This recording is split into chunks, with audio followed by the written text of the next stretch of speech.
Good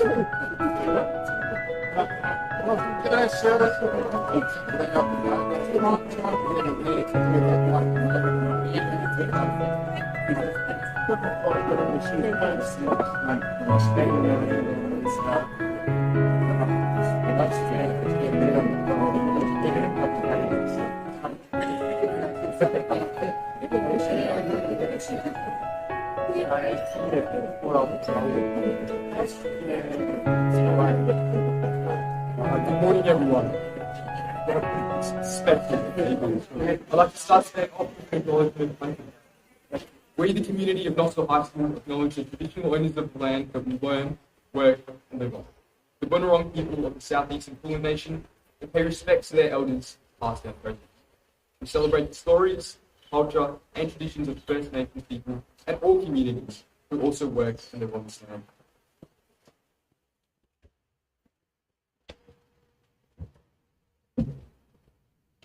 Good morning to all the special guests here.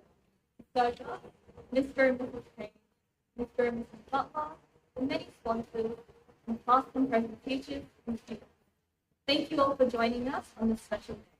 It is so great to see so many familiar faces.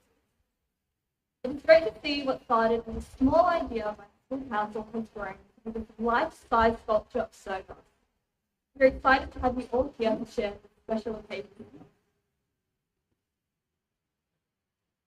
We would like to welcome the busy. Our school song will be sung by Sarah and Naraya, and they will be accompanied by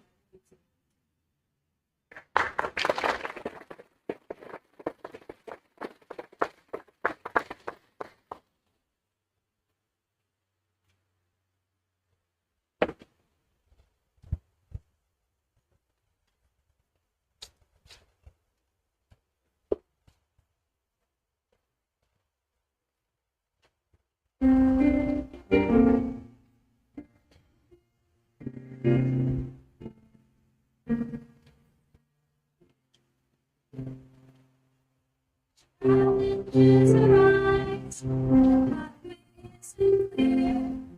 Gather close together and all be beyond fear.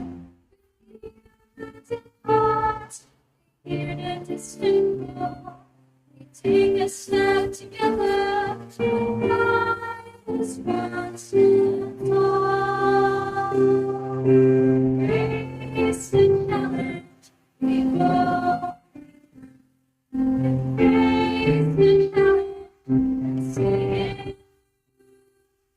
We are embrace the challenge in Nossal's home. Finding road ahead, and we don't know what's in store. We can make a world where we help each other soar. If we strive now, everybody's proud, and every voice is heard. Face the challenge, and face the challenge, and sing it through. We are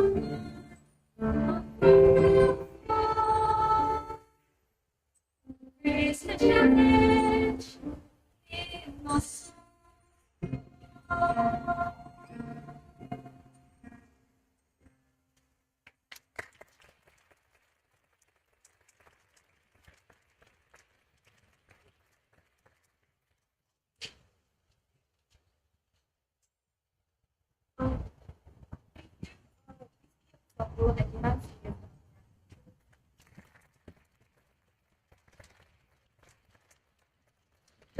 Now invite Dr. Bobby in our school council president to give us the background.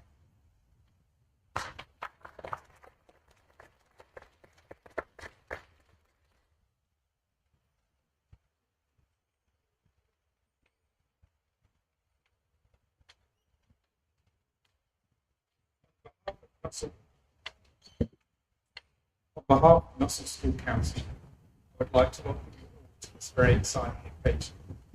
I'm particularly pleased that Sir Gus himself can be here, unveiling the statue that bears his name. This day has been a long time coming, so I'd like to tell you a little about the story behind the statue. Over 4 years ago, 2019, the school council was discussing how we were going to celebrate the 10th anniversary of the founding of the school in 2020. There was a lot of head scratching and thought about how we were going to do this. At that time, I was working at La Trobe University. At lunchtimes, I would wander around the grounds.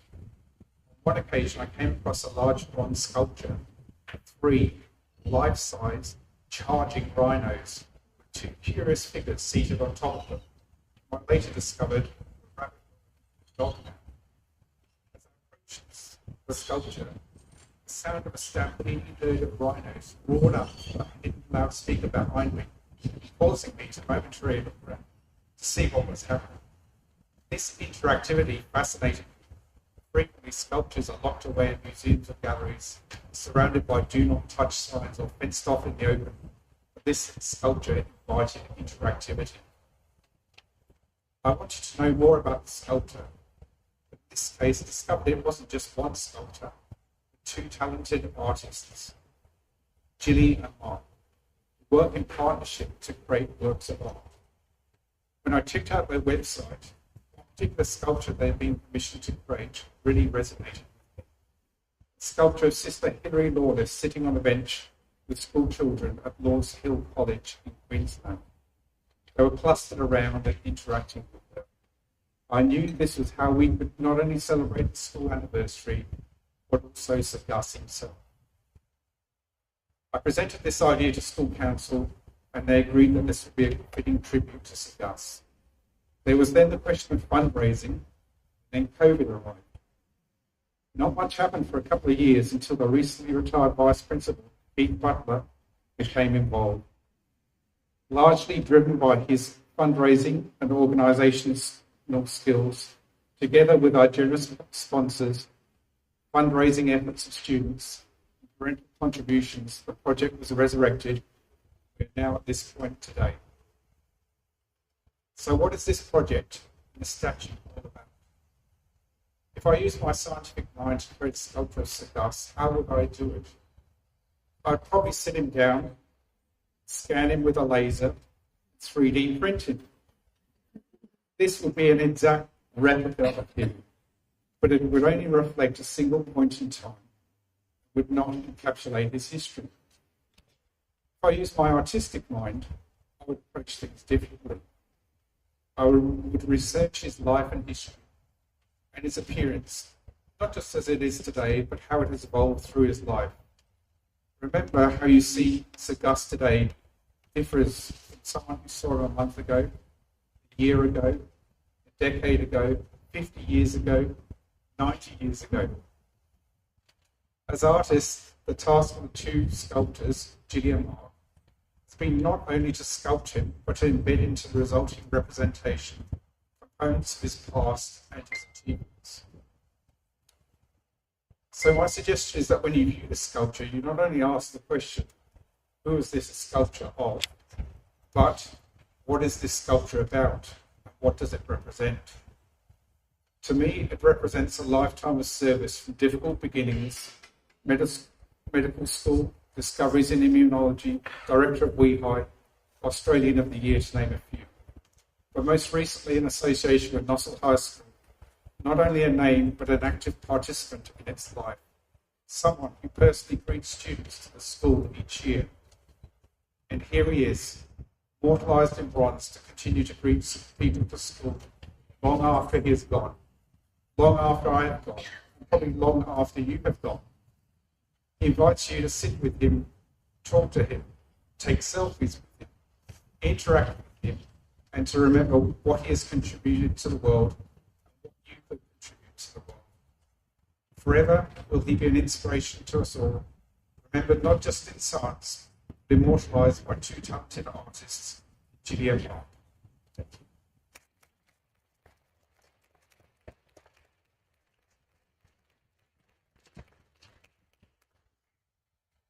Thank you, Dr. Ince, for that information. We would like to invite Mr. Page to tell us a little bit more about the naming of the school and its historical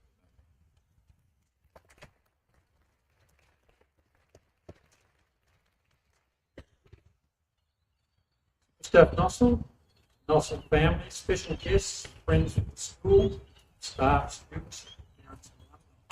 Welcome to you all. My very great privilege to be the foundation principal of Nossal. I'd like to tell you a little bit about the history of the naming of the school. 2006 state government election, the Brax Labor government won the election. Promised to build 2 new selective schools, joined with Melbourne High and McBride to create a selective school network. 2008, following lobbying by the then local member Judith Brayley, then monarch Pro-Vice Chancellor of Berwick, Professor Phil Steele, it was announced that one would be built here at Berwick and the other in Werribee, the growth corridors.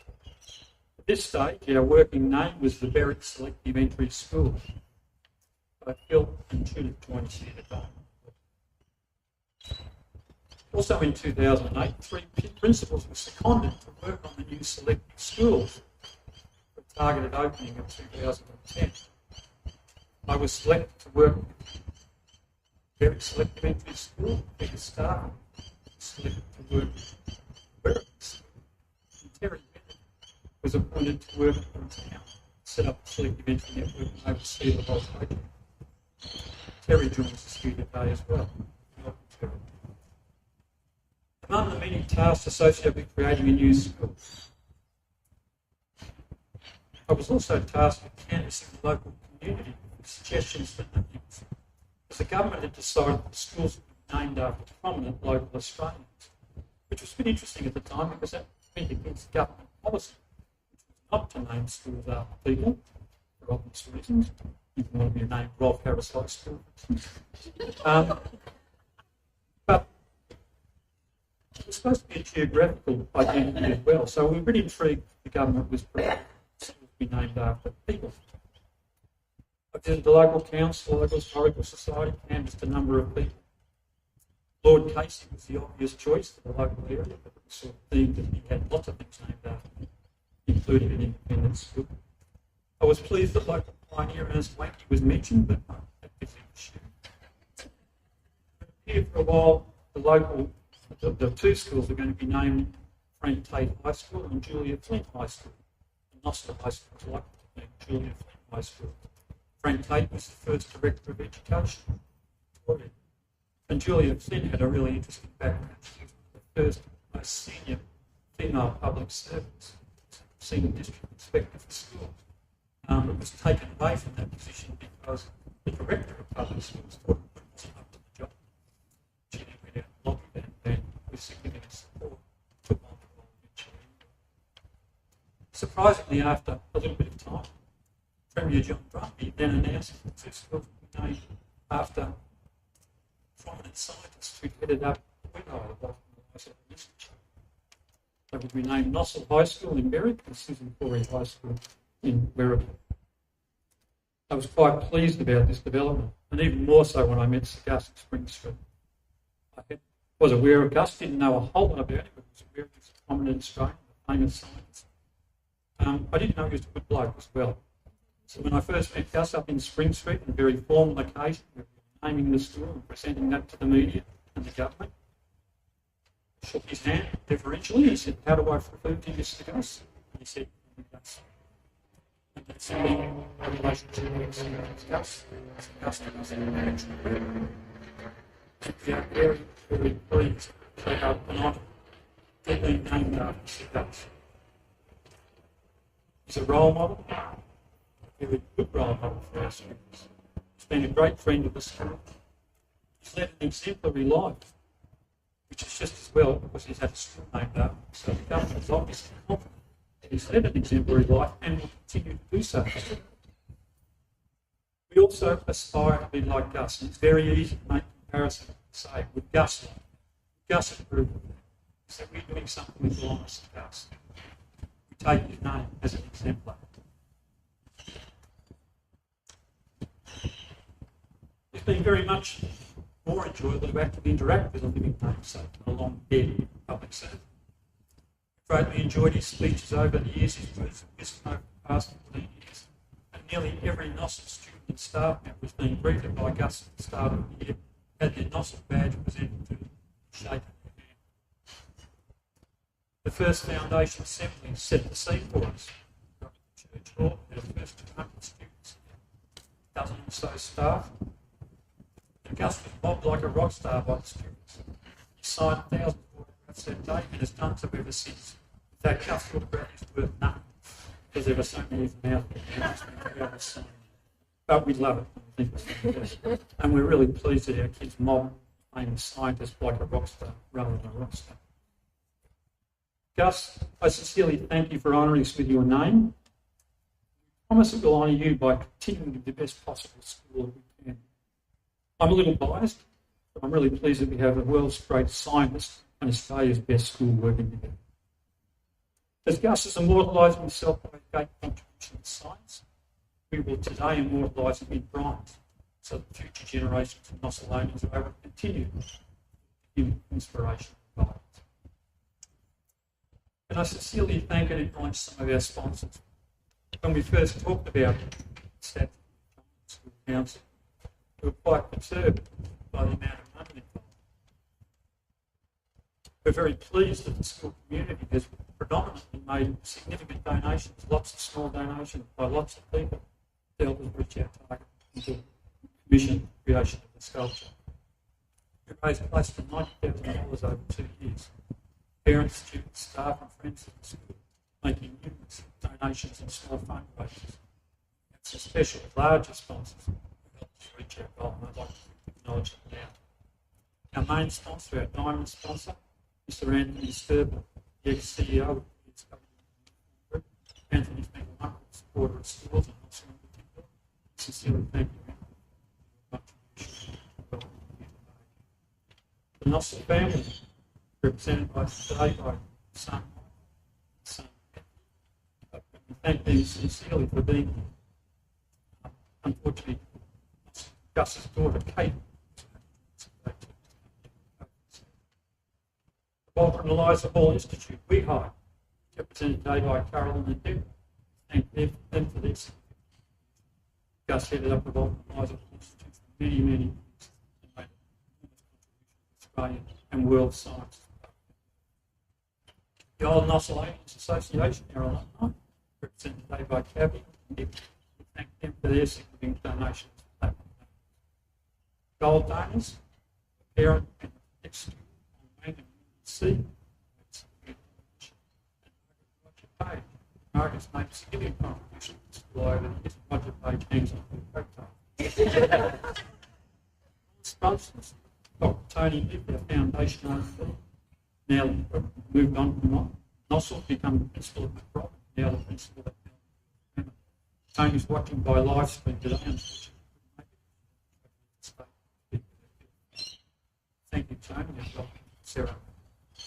And finally, Edgenet, another bronze sponsor, represented today by John Cusson. Yeah. John's worked with the school long term since the very start. Thank you for your contribution. I thank all sponsors, big and small, for the help that they've given us to achieve this effort. And finally, I'd like to acknowledge the work of the guidance and who've done most of the work and done most of the legwork to get this where we are today. Sincere thanks.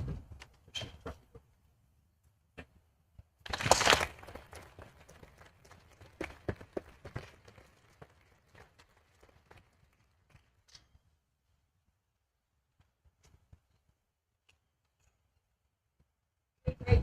Start. Thank you.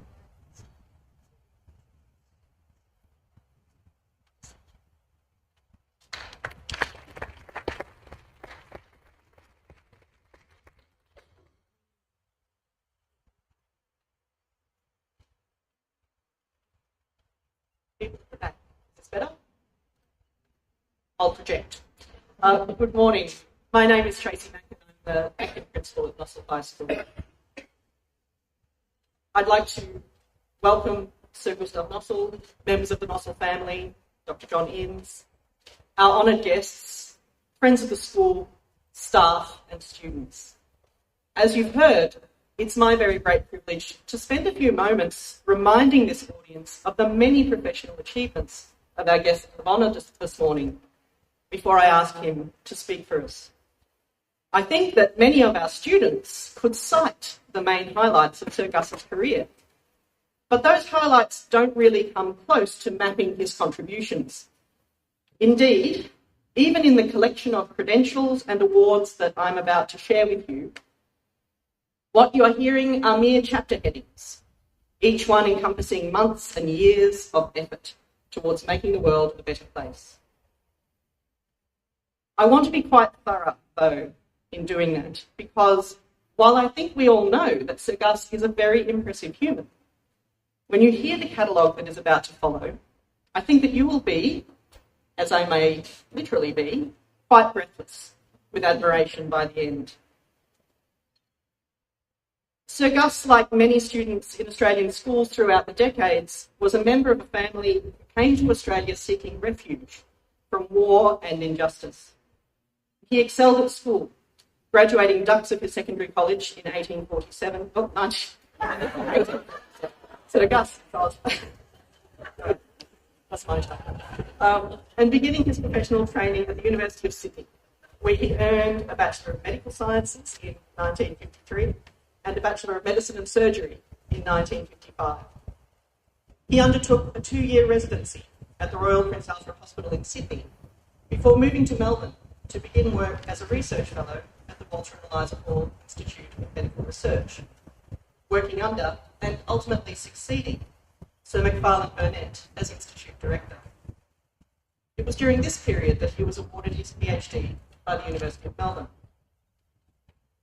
The bulk of Sir Gus's research career was conducted at the Walter and Eliza Hall Institute, and his contributions to both the field of immunology and the Institute itself are well documented. But he has always had an eye to global opportunities and global concerns. From 1959 to 1961, he was Assistant Professor of Genetics at Stanford University, and in 1968, he spent a year at the Pasteur Institute in Paris. In 1976, he was a special consultant to the World Health Organization. And during his time at the Walter and Eliza Hall Institute, he concurrently served as Professor of Medical Biology at the University of Melbourne. He continued to direct the Walter and Eliza Hall Institute until 1996. When I talk about Sir Gus, as I do at the start of every school tour, I talk about 2 particular contributions he has made to the way we view ourselves as an institution. One of these I referenced through a quote from one of his early speeches to our students, in which he urged them to avoid being unidimensional nerds, but rather to engage with many different aspects of the world by embracing many co- and extracurricular opportunities. The other aspect of his approach that I have always valued is his awareness of the fact that, as an expert in his field, he had an opportunity to influence others, and he used that opportunity every time. This has always been clear in the speeches he made to our school community, in which he would challenge our students to think about 3 things: something local, something national, and something international. In line with this, Sir Gus's professional involvement also stretches far beyond research laboratories where he began. He has been president of the Australian Academy of Science, president of the International Union of Immunological Societies, chairman of the Victorian Health Promotion Foundation, chairman of the committee overseeing the World Health Organization's Vaccines and Biologicals program, and chairman of the Strategic Advisory Council of the Bill and Melinda Gates Foundation Children's Vaccine Program. He was a member of the Prime Minister's Science, Engineering and Innovation Council, Deputy Chairman of the Council for Aboriginal Reconciliation, Chairman of the Advisory Committee of the Global Foundation, a member of the Patrons Council of the Epilepsy Foundation of Victoria, and a member of the Advisory Board. He is a Foreign Associate of the National Academy of Science in America, a Foreign Fellow of the Indian National Science Academy, and the Korean Academy of Science and Technology, and a Fellow of the Royal Society, the Royal Society of Victoria, and the Australian Academy of Technological Sciences and Engineering. He is an honorary fellow of the Royal Society of Edinburgh. He's also won a raft of highly prestigious prizes that you will perhaps be pleased to know I decided not to list. Because all of that doesn't even get us to the big things, those things I mentioned at the top that our students tend to know. That he was made Commander of the Order of the British Empire in 1970, was knighted in 1977, became a Companion of the Order of Australia in 1989, was named Australian of the Year in 2000 and featured on a postage stamp in 2002. Has had an Institute of Global Health named after him by the University of Melbourne, and has been named one of Australia's national living treasures. And of course, he is our beloved namesake. Has been as active in his involvement and as generous with his time at Nossal High School as he has been in all the other areas of his profession. It is with a profound sense of gratitude and admiration that I now welcome Sir Gus to share his thoughts with us and to unveil his latest tribute to his life and work. I think we have a microphone for Sir Gus. So,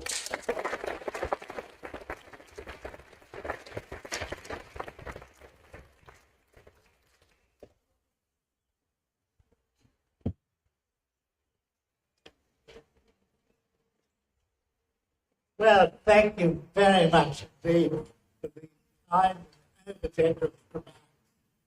It's wonderful to be here with you, celebrating this special occasion. I suppose it's made just that little bit more special by the fact that our dear friend Roger Page is retiring, and this will be the last one of these where he is presiding. So lots of good luck, Roger.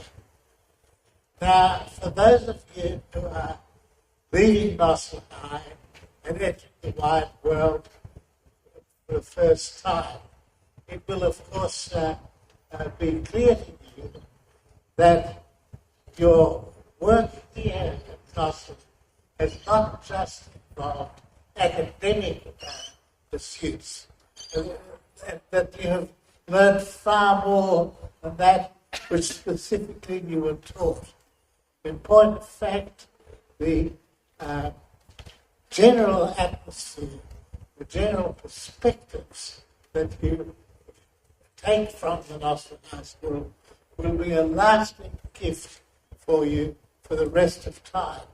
And as such, will be a gift for the nation, because I'm fully expecting a good proportion of you to assume leadership positions in Australia as we go forward. And by the way, don't listen to those people who say, oh, well, it doesn't matter very much because everything's terrible, we're all going to dance.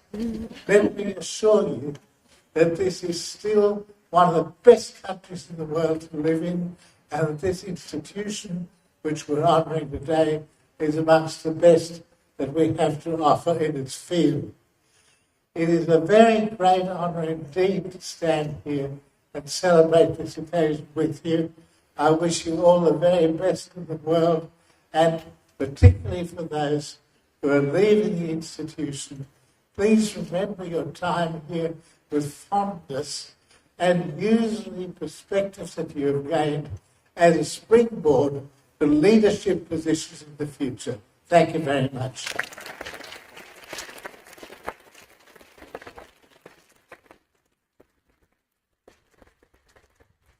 now I'd like to invite Mr. Roger Page to assist Sir Gus in unveiling the statue.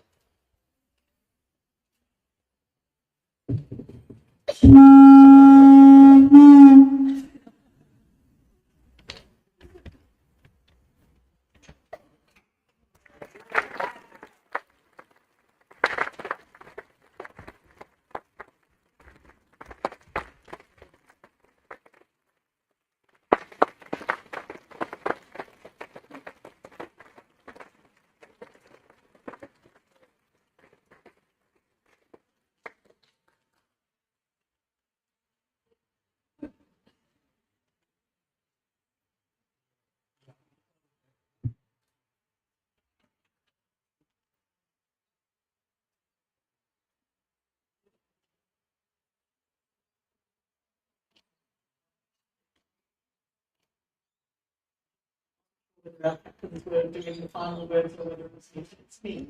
I have done so well so far that you'll be pleased with me.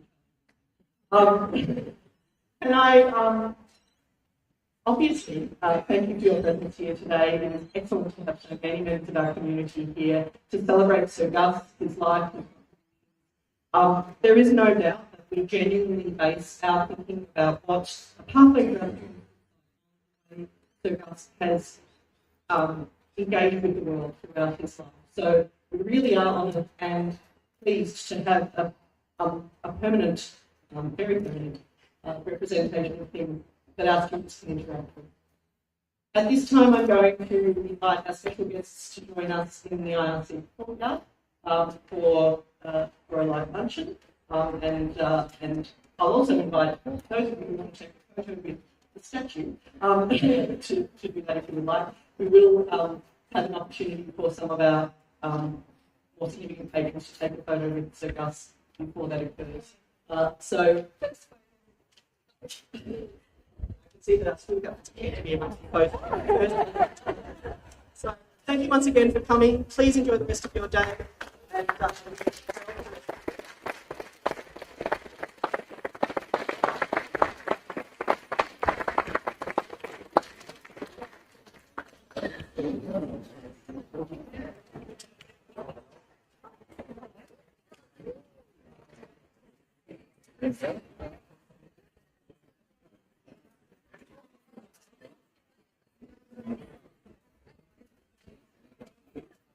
That's all right. I'll get another one later.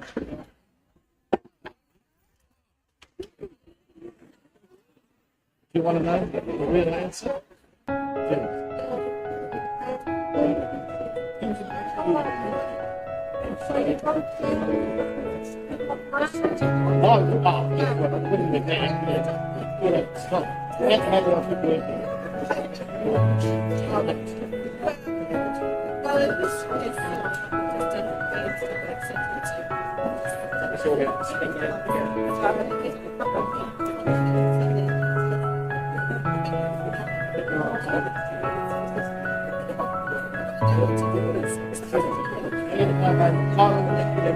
If you want to have it, just I'll tell you all the stuff.